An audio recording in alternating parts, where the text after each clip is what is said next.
For years, Honda dealerships have built their empire on inflated prices, hidden fees, and deceptive loans. But now, riders are waking up. The industry's gone from luxury to loss. So what happens when buyers stop buying and dealerships face the fallout? Stick around. This isn't just a slump, it's a reckoning. What's happening? As motorcycles became increasingly expensive, it was difficult for many riders to discern the point at which the value of the machine had stopped aligning with the price. It was a masterful move, one that altered the mental framework of an entire generation of buyers. What was once seen as overpriced now became accepted as the norm. This shift didn't happen overnight, but was instead a carefully orchestrated process that began years ago. The pandemic played a pivotal role in cementing this illusion. When the world's supply chains broke down, dealerships saw the perfect opportunity to push this illusion further. As global supply chains struggled and inventory became scarcer, dealerships used scarcity as their trump card. They argued that with fewer bikes on the floor, prices would inevitably rise.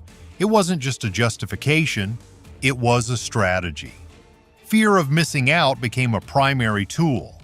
Buyers were told that if they didn't act quickly, the prices would rise again the next day, and the bike they were eyeing might no longer be available. This fear played on the anxiety of a potential lost opportunity, making consumers feel the need to rush into a purchase they might otherwise have taken more time to evaluate. By the time the pandemic's effects began to wane, this inflated pricing system had become the new normal. Dealerships had pushed for an artificial sense of urgency that not only encouraged buyers to spend more but conditioned them to accept the high prices as part of their buying experience. This wasn't just a short-term tactic, it was the start of a long-term transformation in how buyers viewed value.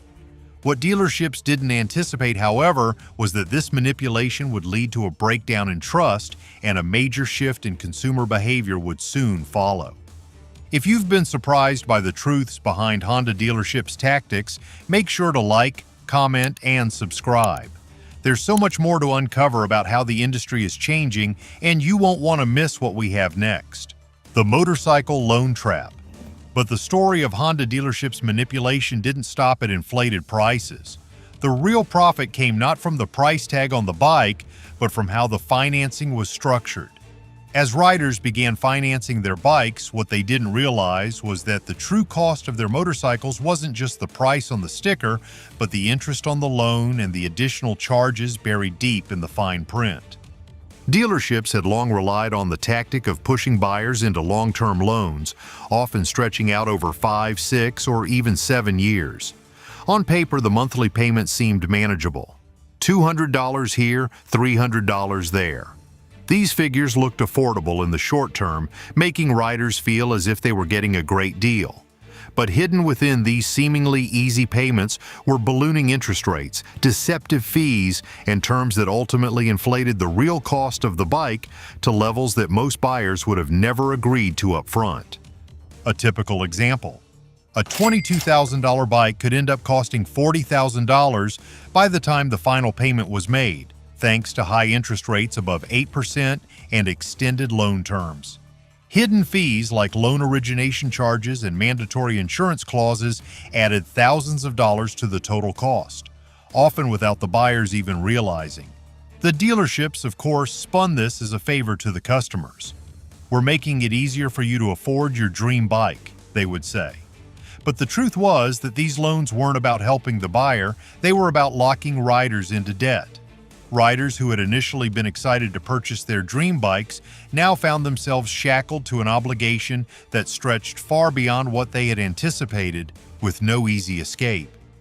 This is where Honda dealerships really began to pull the strings. The longer the loan, the more interest they collected, and those with less than perfect credit were hit hardest.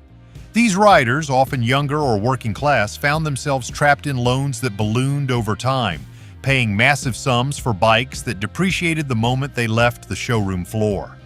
The dream of ownership quickly became a financial nightmare. Skip the guessing. Our go-to gear is in the description. Grab what works and get riding. Hidden fees and phantom bikes. Honda dealerships didn't stop at inflated prices and long-term loans.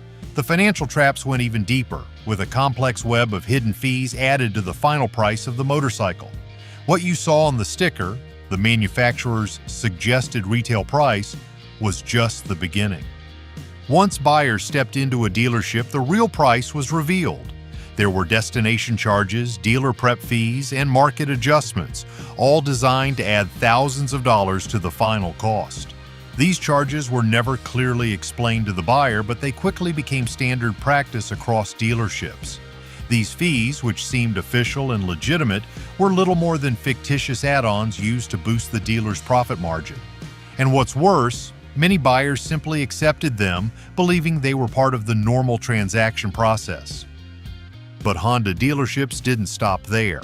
They also used artificial demand tactics, creating a sense of urgency that didn't exist. Bikes were marked as exclusive or in high demand, making buyers feel that if they didn't act quickly, they'd miss out. Dealerships hid inventory, staged sold tags on unsold bikes, and made customers feel like they were lucky just to be allowed to purchase the bike. What was once an open market for motorcycles had now been manipulated into a high-pressure sales environment where every buyer felt the weight of needing to act fast. And once they signed, they found themselves trapped in a system of inflated prices, long loans, and unnecessary fees that inflated the true cost of ownership. As the appeal of high-tech motorcycles wanes, another movement is quietly gaining ground: the rise of the used motorcycle market. The used market uprising. As new motorcycles become increasingly complex and expensive, riders are turning their attention to the used market. Once viewed as a secondary option, the used motorcycle market is now thriving. There's a growing realization that buying used is not just about saving money, it's about returning to simplicity. Older bikes, while not as shiny or feature-packed as their modern counterparts, offer a refreshing alternative to the overloaded high-tech machines dominating the market today. They provide the pure, unadulterated riding experience that many people miss. The appeal of the used market is undeniable. Bikes from previous decades are often simpler, built with mechanical precision and easy to work on. Riders no longer have to rely on complex software or proprietary parts to maintain their bikes. The machines are straightforward, and for many that's exactly what they want. Without the pressure of dealerships and high prices, buying used is often a more personal, hassle-free experience. Riders trust each other more than they trust dealerships. Private sales allow buyers to inspect bikes firsthand and negotiate directly, cutting out the middleman and avoiding the inflated prices and hidden fees that dealerships tack on. The used market offers something that the new bike market doesn't: freedom. Freedom from inflated prices, freedom from unnecessary tech, and freedom from dealership pressure. Buyers are increasingly bypassing dealerships entirely, opting for used bikes from fellow riders or smaller, independent sellers. These bikes may not come with a shiny new warranty, but they come with something more important: authenticity. They offer the kind of reliability and simplicity that many riders are searching for. The used market is the rebellion against the overcomplicated, overpriced motorcycles being pushed by major manufacturers, and it's one that's growing rapidly as more riders wake up to the truth. They don't need all the bells and whistles to enjoy their ride. If the industry doesn't change its approach, the collapse may be inevitable, and the future of motorcycling could be in jeopardy. Riding into extinction. The motorcycle industry stands at a crossroads. If nothing changes, the future of motorcycling as we know it could be in serious danger. With an aging rider base, a lack of younger riders to replace them, and a market increasingly out of touch with the needs and desires of the modern rider, the industry is heading towards extinction. Sales are declining, dealerships are closing, and events that once drew thousands of riders are now smaller and less significant. The once vibrant motorcycle culture is dying, and the business models that have sustained it are becoming obsolete. To survive, the industry must make a drastic shift. It can no longer focus on high-end luxury bikes or cater exclusively to the older generations. The future of motorcycling depends on simplicity and affordability, creating bikes that are accessible to a wider range of people, especially younger riders. Manufacturers need to prioritize bikes that are easy to maintain, affordable, and fun to ride. They need to strip away unnecessary technology and focus on creating a genuine, engaging experience for riders. The truth is, motorcycling was never about complexity. It was about the thrill of the ride, the joy of getting on a bike and feeling the road beneath you. If the industry can return to those roots, it has a chance to survive. But if it continues to chase after expensive, tech-heavy bikes that only a few can afford, the industry will fade into irrelevance. The answer lies in simplifying the riding experience and making bikes that are accessible to everyone. The future of motorcycling is in the hands of those who are willing to embrace simplicity, and if the industry doesn't act soon, it may find itself riding into extinction. The fight for survival. The motorcycle industry has reached a critical point. As the world around it changes, so too must the industry if it hopes to survive. Rising costs, shifting demographics, and changing consumer needs are pushing the motorcycle market to the brink. Manufacturers and dealerships alike are struggling to adapt to an increasingly uncertain future. For years, the motorcycle industry has leaned on tradition, on the same models and pricing strategies that worked decades ago. But the world has shifted. Riders' expectations are changing, and motorcycle dealers are finding that their old ways of doing business no longer work. The once stable market of baby boomer riders is shrinking as younger generations are increasingly uninterested in spending vast amounts of money on motorcycles. The economic challenges facing today's youth, from student debt to housing costs, make the idea of purchasing an expensive motorcycle feel like an unreachable dream. Even for those with the desire to ride, the cost of entry is simply too high. And the costs are rising faster than ever. Fuel prices, part shortages, and supply chain issues have made it harder for manufacturers to keep costs low. The economic environment is pushing prices upward, and dealerships are left scrambling to make up for the lost ground. As a result, bikes that were once affordable and accessible to working-class riders are now priced out of reach for many. The motorcycle market is facing the harsh reality that its traditional consumer base is not enough to sustain it. The rise of alternative transportation options is also posing a threat to motorcycle dealerships. Younger generations are increasingly opting for more affordable, practical means of transportation. Electric scooters, shared ride services, and even bicycles, leaving motorcycles in the dust. These alternative options are often more cost-effective, more environmentally friendly, and better suited to the needs of urban living. The result is a crisis for the motorcycle industry. Dealerships are struggling to stay afloat, and manufacturers are faced with a fundamental choice: adapt or face extinction. The battle for survival is on, and only those who are willing to evolve will remain standing. While the industry fights to adapt, there's another major hurdle: the rise of electric motorcycles. The electric dilemma. The electric motorcycle market promises to be the future of the industry. With no emissions, instant torque, and lower maintenance costs, electric motorcycles seem like the logical next step. The appeal is undeniable. Electric bikes are cleaner, quieter, and more affordable in terms of long-term maintenance. However, the road to mainstream adoption is not as smooth as many would hope. The main issue facing electric motorcycles today is the experience, or rather the lack thereof. For many riders, motorcycles represent more than just a mode of transportation. They represent freedom, adventure, and a visceral connection to the road. But electric motorcycles lack that deep, emotional connection. They're silent, almost sterile compared to their gas-powered counterparts. Riders are used to the rumble of an engine, the roar of the exhaust, the feeling of gears shifting as they cruise down the road. Electric bikes take all of that away. This lack of a soul is a critical barrier. For many riders, the experience of riding isn't just about practicality, it's about the thrill. The sound, the vibration, and the raw mechanical connection to the bike are what make riding special. But electric motorcycles offer none of that. They might offer faster acceleration and smoother rides, but they don't evoke the same emotions. Another major hurdle for electric motorcycles is range anxiety. Most electric motorcycles today can travel between 100 and 150 miles on a single charge. While this is sufficient for city commuting, it's nowhere near enough for long weekend rides or cross-country trips. Motorcycles are about freedom, and that freedom comes from the ability to go wherever the road takes you. But electric bikes, with their limited range and reliance on charging infrastructure, put a damper on that sense of adventure.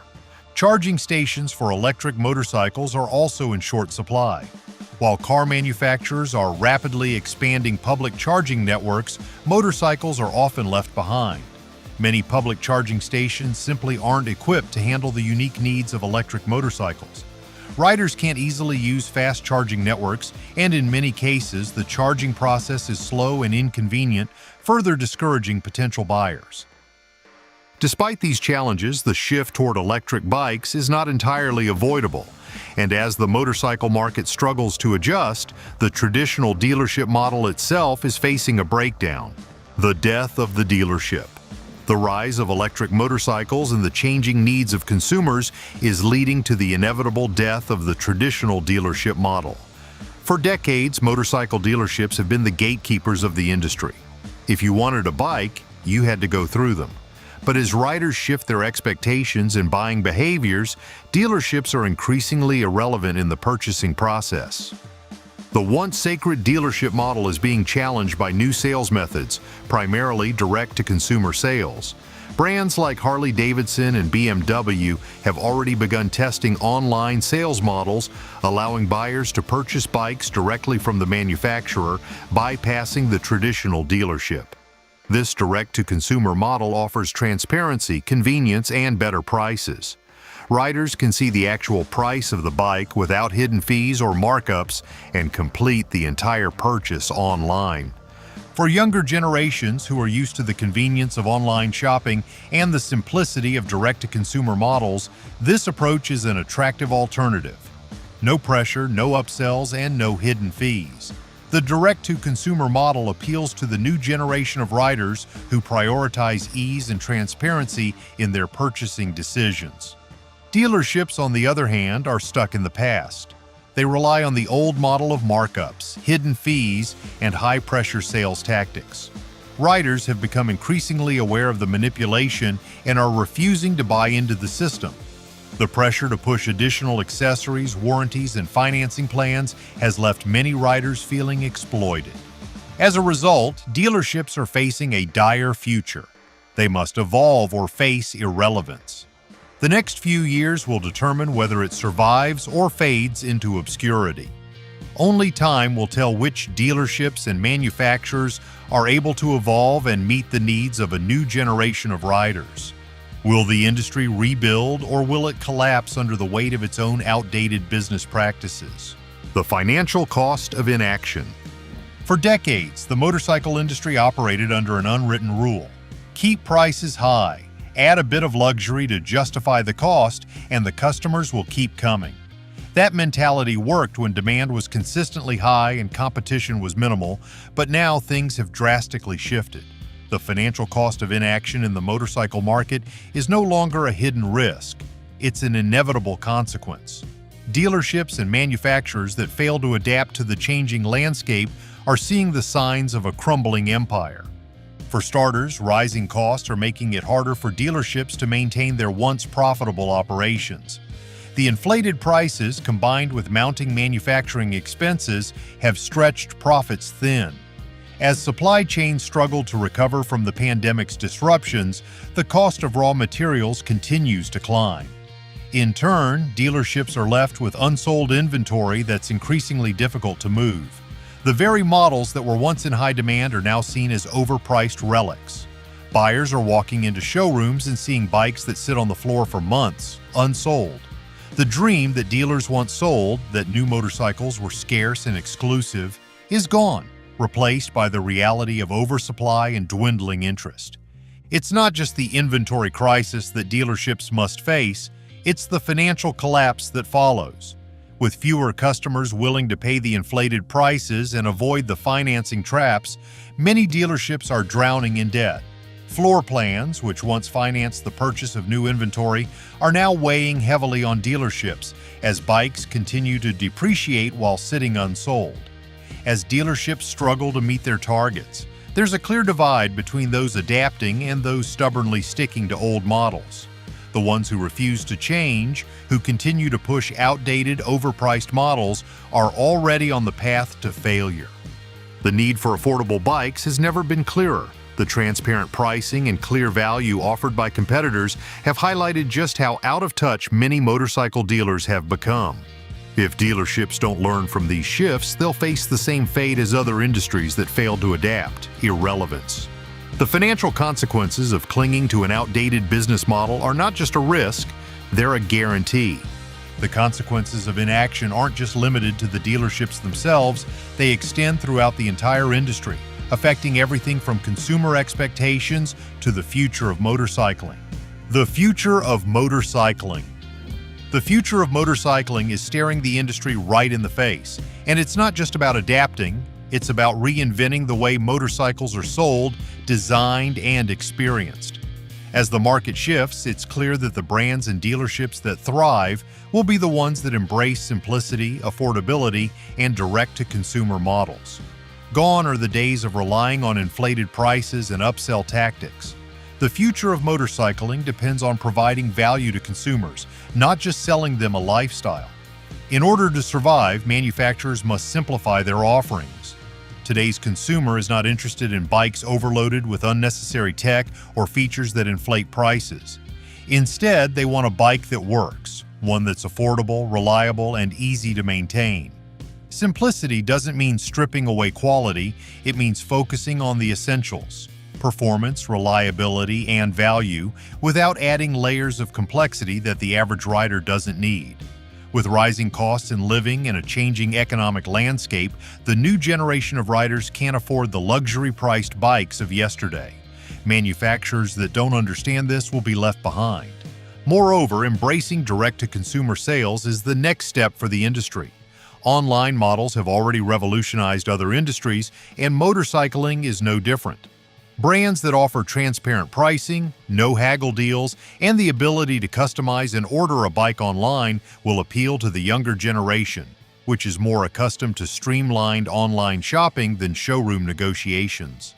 If Harley-Davidson and others don't start innovating in this space, they'll lose out on future riders who are looking for a simpler, more transparent buying experience. The future of motorcycling is already taking shape. Brands that embrace this shift will lead the industry in the next decade, and the others. They'll fade into irrelevance, lost in a market that's leaving them behind. As brands and dealerships face the challenge of adapting to a changing market, they must also contend with the rising importance of trust, a vital currency in the future of the industry. Want to stay in the loop on how the motorcycle market is shifting and how dealerships are adapting? Subscribe now for the latest updates and be the first to know what happens next. Rebuilding trust. If there's one thing that dealerships have lost over the years, it's trust. Riders no longer believe in the promises made by dealerships that once seemed like pillars of the community. The days of predatory pricing, hidden fees, and upselling are quickly coming to an end. Consumers are smarter now. They've been burned and they're no longer willing to put up with the manipulation. The motorcycle industry at its core must rebuild trust, not just with individual riders, but with the community at large. The path to rebuilding trust starts with transparency. Dealerships must stop hiding behind hidden fees and false promises. No more destination charges that don't reflect any real cost. No more market adjustments that artificially inflate prices. Buyers want to know exactly what they're paying for and why. If dealerships can't offer transparency and honesty, they'll lose the trust they've spent decades building. Another essential element is respect. Dealerships need to respect their customers by offering them fair deals and treating them like partners, not walking wallets. Building relationships that go beyond the sale can go a long way in winning back customers who feel betrayed by years of deceptive sales tactics. Riders who feel respected and valued are more likely to return and more likely to recommend the dealership to others. The motorcycle industry has been built on loyalty, but it's clear now that loyalty can't be bought through manipulation. It must be earned through genuine care for the riders and a commitment to offering them the best value for their money. While trust is the foundation, it's not the only thing that needs to be rebuilt. The future of the industry depends on how well manufacturers and dealerships embrace change and adapt to new consumer expectations. Embracing the future. As we look toward the future of motorcycling, the road ahead is anything but clear. The industry stands at a crossroads. Manufacturers and dealerships must decide whether to embrace the change that's already happening or cling to outdated models that no longer work. To thrive in the future, the motorcycle industry must embrace simplicity, affordability, and transparency. The future of motorcycling will be defined by how well manufacturers can create bikes that serve the real needs of consumers: reliable, simple, and easy to maintain. The days of luxury pricing and bloated features are gone. In a world where young riders are struggling to afford even basic living expenses, the motorcycle market must shift its focus to value over prestige. At the same time, trust will become the most important currency for manufacturers and dealerships. Riders want to know that the brand they're buying into is honest, transparent, and respectful of their needs. Innovation won't just come from new tech, it will come from a commitment to honesty and simplicity. Those who embrace these values will lead the industry. The rest? They will fade into irrelevance, left behind as a new generation of riders chooses bikes that are affordable, reliable, and transparent. Thanks for sticking with us. If you're as shocked as we are by the changing industry, give this video a like, drop your comments below, and don't forget to subscribe for more updates on the future of motorcycling.